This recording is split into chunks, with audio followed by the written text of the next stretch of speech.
തകർന്നടിഞ്ഞ ബന്ദിയോട് ഇച്ചിലങ്കോട് റോഡിന് പകരമായി ഉപയോഗപ്പെടുത്തുന്ന വൊളാക്ക് ബിയാരം റോഡും തകർന്നതോടെ ജനം കൊടിയ ദുരിതത്തിൽ. ജനപ്രതിനിധികളുടെയും ഉദ്യോഗസ്ഥരുടെയും നേതാക്കളുടെയും തികഞ്ഞ അവഗണനയാണ് ഇവരുടെ പ്രതിസന്ധി അനുദിനം രൂക്ഷമാക്കുന്നത്.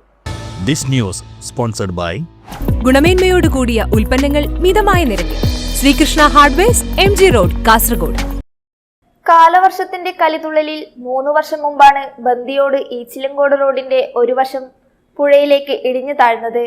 അത് ഇതുവരെ പുനർനിർമ്മിക്കാത്തതിനാൽ കാട് മൂടിക്കിടക്കുന്ന ഈ പാതയോരം കൂടുതൽ അപകട ഭീഷണി ഉയർത്തുന്ന നിലയിലേക്ക് മാറിയിരിക്കുന്നു.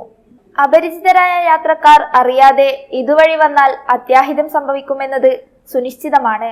ഈ റോഡ് തകർന്നതു മുതൽ വൊളാക്ക് ബിയാരം റോഡിനെയാണ് ഈ മേഖലയിലുള്ളവരെല്ലാം ആശ്രയിച്ചു വരുന്നത്. എന്നാൽ ചെറുതും വലുതുമായ വാഹനങ്ങളുടെ സഞ്ചാരം ക്രമാതീതമായി കൂടിയതോടെ ഈ റോഡും തകർച്ചയിലേക്ക് കൂപ്പുകുത്തിക്കൊണ്ടിരിക്കുകയാണ്. ആഴമേറിയതും വിസ്താരമുള്ളതുമായ കുഴികളാണ് പലയിടങ്ങളിലും രൂപപ്പെട്ടിട്ടുള്ളത്. ഇവയുടെ എണ്ണവും നാൾക്കുനാൾ കൂടി വരുന്നു. ഈയൊരു സാഹചര്യമാണ് യാത്രക്കാർക്ക് കൂനിന്മേൽ കുരു എന്ന പോലെ ദുരിതങ്ങൾ വിധിച്ചുകൊണ്ടിരിക്കുന്നത്.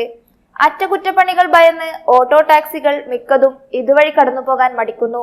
ഇക്കാരണത്താൽ തന്നെ അത്യാവശ്യ കാര്യങ്ങൾ പോലും നിറവേറ്റാൻ കഴിയാതെ ഒറ്റപ്പെട്ടു പോകുന്ന അവസ്ഥയിലാണ് പല കുടുംബങ്ങളും. ഇത്രയൊക്കെ ആയിട്ടും ഉത്തരവാദപ്പെട്ട ജനപ്രതിനിധികളോ അധികാരികളോ ആരും തന്നെ ഇവിടേക്ക് തിരിഞ്ഞു നോക്കുന്നില്ലെന്ന പരാതിയുമുണ്ട്. 3.5 വർഷത്തോളമായി നമ്മൾ ഈ റോഡ് തകർന്നിരിക്കുകയാണ്.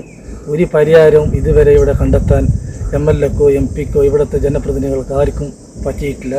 ഇനി മഴക്കാലമാണ് വരാൻ പോകുന്നത്. ആ മഴയ്ക്ക് മുമ്പ് ഇതിനെ പരിഹരിച്ചില്ലെങ്കിൽ ഈ റോഡ് മൊത്തത്തിലായി ഇവിടെ നിന്ന് കളഞ്ഞു പോകും. ഇത് ബന്ദിയോടൊന്ന് വരുന്ന ഒരു ഷോർട്ട് വഴിയാണ്, 3.5 കിലോമീറ്ററാണ്. പള്ളിയും അമ്പലവും സ്കൂളുകളും എല്ലാം ചെയ്യുന്നൊരു സ്ഥലമാണ്. കൃഷിക്കാരും എല്ലാവരും ഇവിടെ അധികം താമസിക്കുന്ന ഒരു സ്ഥലം കൂടിയാണ്. അതുകൊണ്ട് ഇവിടുത്തെ MLAയും MP യും ജനപ്രതിനിധികളെല്ലാം അടിയന്തരമായി ഇടപെടണമെന്ന് അഭ്യർത്ഥിക്കുന്നു.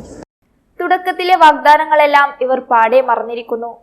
അടുത്തുള്ള ആരാധനാലയങ്ങളിലേക്ക് പോകുന്നവർ മാത്രമാണ് ജീവൻ പണയം വെച്ച് മനസ്സില്ലാ മനസ്സോടെ ഇപ്പോൾ ഇതുവഴി കടന്നു പോകുന്നത്. മറ്റൊരു മഴക്കാലം കൂടി അടുത്തെത്തിയിരിക്കെ കടുത്ത നിരാശയിലും ആശങ്കയിലുമാണ് ഇവിടുത്തെ പൊതുജനം.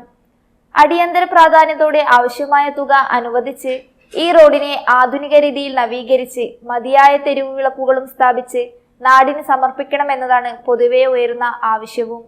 News bureau, Uppala.